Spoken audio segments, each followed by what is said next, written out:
আসসালামু আলাইকুম রহমতুল্লাহ। কেমন আছেন সবাই? আশা করি ভালো আছেন, আলহামদুলিল্লাহ। আজকে কথা বলবো সুদ নিয়ে। যে সুদ আমাদের হারাম যেই পন্থাটা আছে, এটা আমাদের নলেজ, আমাদের ডিভাইসটাকে কিভাবে ধ্বংস করে দিচ্ছে আস্তে আস্তে, এই বিষয় নিয়ে আলোচনা করব।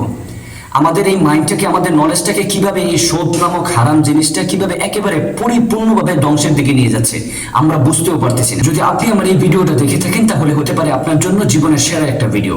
চলুন কথা না বাড়িয়ে শুরু করা যাক। যে আপনি যদি সুদ খেয়ে থাকেন, যে আমার এখন ভিডিওটা দেখছেন, যদি তিনি সুদ খাওয়ার সময় এই ভিডিওটা দেখেন, এখনো বর্তমানে সুদ খাইতেছেন, তাহলে এই ভিডিওটা শোনেন। আমি আপনার নলেজকে একেবারে সাফাই পরিষ্কার করে দিব আজকে।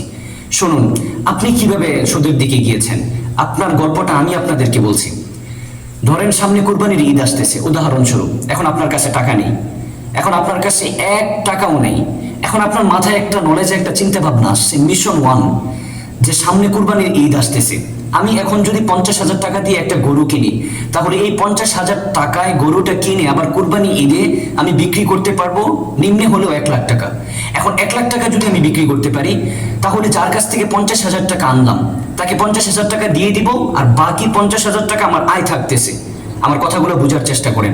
বাকি 50,000 টাকা আমার আয় থাকতেছে। এখন মিশন 1 চিন্তা আসছে আপনার মাথার ভিতরে যে আমি এই কাজটা করব। এখন পরবর্তীতে কি হয়েছে দেখেন। তখন আপনি চিন্তা করে বাড়ি থেকে বের হয়েছেন। বাড়ি থেকে বের হওয়ার পরে আপনি আপনার ভাইয়ের কাছে গিয়েছেন যে ভাই 50,000 টাকা আমাকে হাওলাত দাও।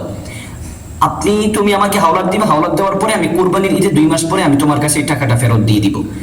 ভাই বলল যে না, আমার কাছে টাকা নেই, আমি তোমাকে টাকা দিতে পারবো না। তুমি গেলা তোমার চাচার কাছে, চাচাকে গিয়ে বললা যে চাচা আমাকে 50,000 টাকা ঋণ দিন। সেও তোমাকে টাকা দিল না। তুমি প্রতিবেশী আরেক ভাইয়ের কাছে গেলা, সেও তোমাকে টাকা দিল না। তুমি প্রতিবেশী আরেক বোনের কাছে গেলা, সেও তোমাকে টাকা দিল না। তারপরে তোমার মিশন 2 চিন্তা, মানে মিশন 1 তোমার কমপ্লিট, তোমাকে কেউ টাকা দিল না গরু কেনার জন্য। এখন তুমি মিশন 2 এ কি চিন্তা ভাবনা করলা? মিশন 2 এ তুমি চিন্তা ভাবনা করেছো যে আমার নলেজে, তোমার নলেজে তখন একটা চিন্তা আসবে যে কেউ আমাকে টাকা দেয় নাই। হ্যাঁ বস, তোমাকে কেউ টাকা দেয় নাই। টাকা না দেওয়ার কারণে তোমার ভিতরে একটা জিদ আছে, তোমার ভিতরে একটা রাগ আছে।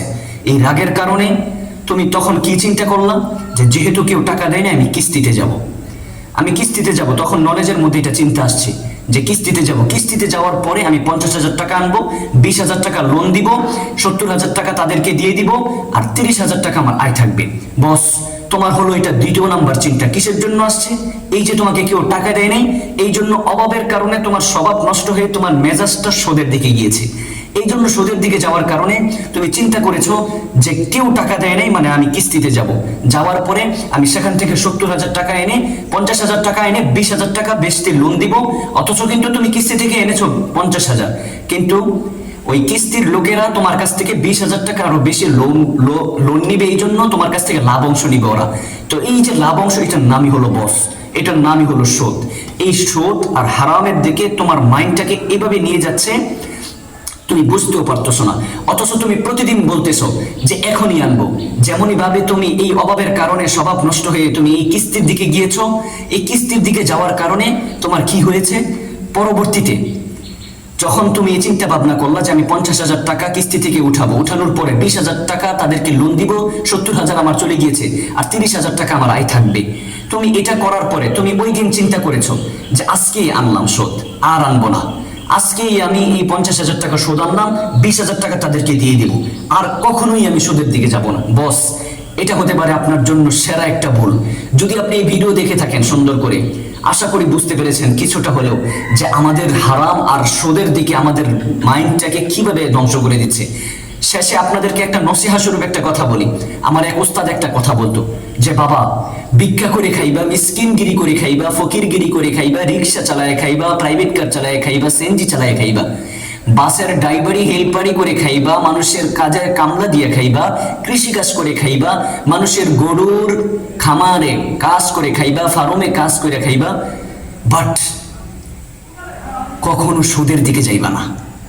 কখনোই সুদের দিকে যাইবা না। সুদ, হারাম আপনার মাইন্ডটাকে এইভাবে নষ্ট করে দিচ্ছে, আপনি বুঝতেও পারছেন না বস। এই জন্য সুদ থেকে বের হয়ে আসেন, জীবন পাল্টে যাবে ইনশাআল্লাহ। আশা করি ভিডিওটা বুঝতে পেরেছেন।